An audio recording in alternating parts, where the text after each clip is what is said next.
Hi everyone, this is going to be the last instalment in the Cygwin series of videos, which is probably not a bad thing given as far as I can tell not very many people have watched them. It's probably something to do with them being very long and not having an awful lot of stuff happening. So fortunately this time I've managed to make it work properly, finally, so I can actually demonstrate it to you like I wanted to in the first one. So yay. In other words, Get Dev Info 1.0.3 was released and development on fixed boot is going really fast actually. So there should probably be something happening on that soon-ish. I mean, I have an exam soon, so that will delay it, but I'm still going to work on it, so we'll see. I have got a development version working in Python 3 though, so that's good progress. And yeah, WX Python 4 as well. So anyway, back to this. So this is Windows 8.1 over VNC, everyone's favourite operating system. And the reason it seems a bit out of focus is that I've scaled the window up so anyone on mobile can see it a bit more easily. So anyway, so I start Cygwin and I have to run it as administrator so I can access files. Well, device files that is. So here we go, and I'll just show you the device we're going to be recovering from. Okay, so it is this, which Windows doesn't think has anything on it, which I guess means it has a file system Windows doesn't like. Yeah, that's okay. That doesn't stop it from working. So, first thing we need to do is start the X server, which is called Xwin, in the background, which will take a little bit. And like the normal X server, it will print out a bunch of stuff. And you can see it's working because we've got a little tray icon here and what display it's on. So then we can go to the normal place for DDRescue-GUI and we can run it. We have to set the display variable, or otherwise it doesn't know what display it's running on. And then it will run. It will open, but it will take a while for some reason. I think it's just because Cygwin's slow at forking, or maybe this laptop's not very fast. That's probably got something to do with it. But it will open eventually.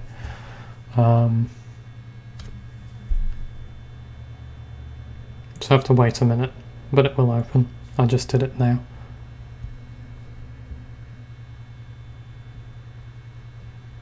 There we go. It's just slow. So that's a splash screen as you've seen before. I'll minimize this now. Okay, so it's running and this is the latest version. And notifications were working but seem to have stopped, which is a bit of a shame. But if we look in the about page you can see it's the latest version. And yeah, this is running on Python 2 because there isn't a WX Python for Python 3 at the moment, which is a bit of a shame. Most things are working, but stuff like that doesn't work because there's no browser installed in Linux, so I need to find a way of getting that to open in the dreaded Internet Explorer or hopefully whatever else the user might have installed, but all the things are working, like that works. This doesn't work. I had to disable it because it uses LSHW, which isn't part of Cygwin, but I'll have to find a, well, it uses Get Dev Info and that uses LSHW, but I'll find an alternative to get Dev Info working on Windows. Privacy policy works and all that. There are some weird things, such as if I resize a window, there's this big black border, and then when you let go, it updates. And when I first open this, if you watch carefully, you might see it. Oh, it's not doing it now, is it? No, it's not doing it now.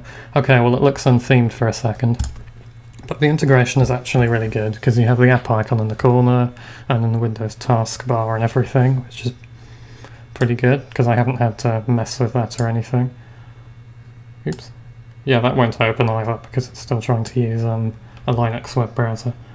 So then, to select an input file, it will open in /dev with a GNOME style file picker. So pick the device you want, which is this one, in this case.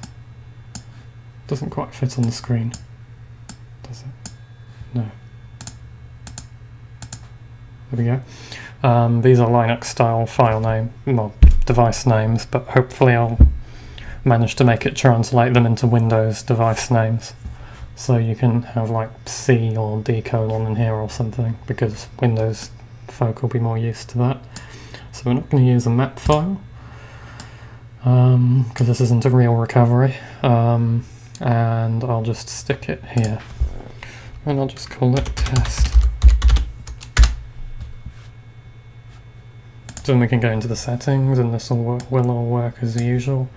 So I'll tell it to go fast. All of this will work too, even though it doesn't quite fit on the screen. Just because this is a small screen size. And then it will start up in a minute.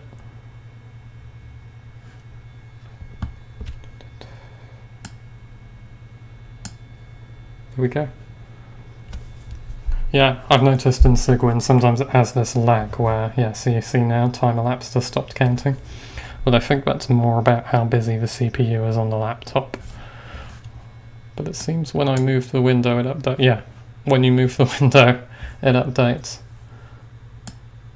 So I have to like force a redraw or something. But it will work anyway. You can see all of the information is coming through. It's all being put there. It's in the, can't remember what it's called. Status bar, that's it, and that's updating. Now it's designed to stop updating, but I think it is a busy CPU thing. Anyway, full screen is kind of strange, but it's working.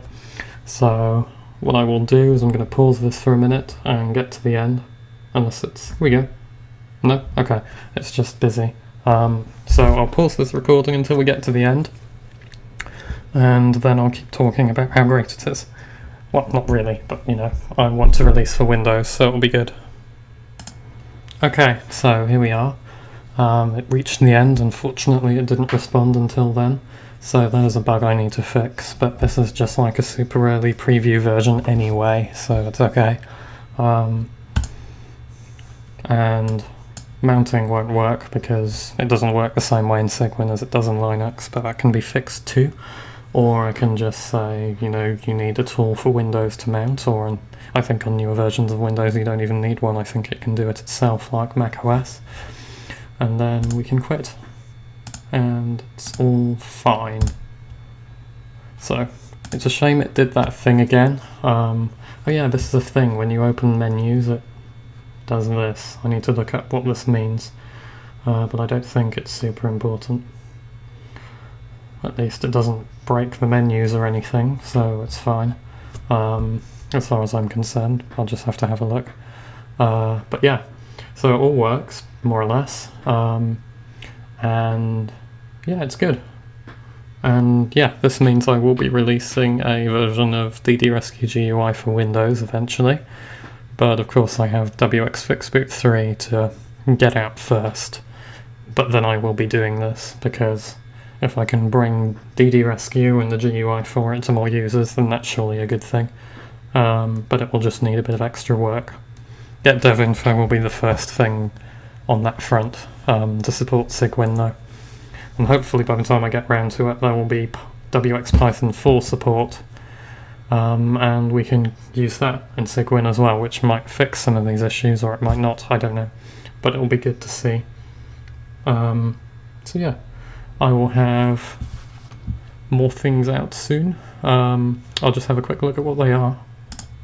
Okay, so I'm just going to go to my list. The things, next few upcoming things are going to be...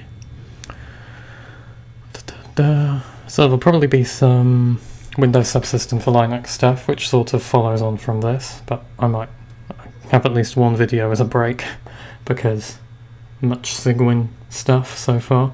There'll be a video on OpenBSD, because I've been meaning to do that for ages. There'll probably be something on Chrome OS, because I'm kind of interested, because I've never used it, so maybe some of you are too. have some more photos to share with you, setting up X11 VNC, which is not what I'm using here because this is Tight VNC on Windows, but it's what I use if I want to remotely control a Linux desktop. And some more PXE stuff eventually, although that's kind of on the back foot at the moment because it takes a long time to do it and there's other more interesting stuff, to be honest. But yeah, see you soon. I hope you enjoyed this video, and it's a bit shorter than the other ones, which is good because they were far too long. And see you next time.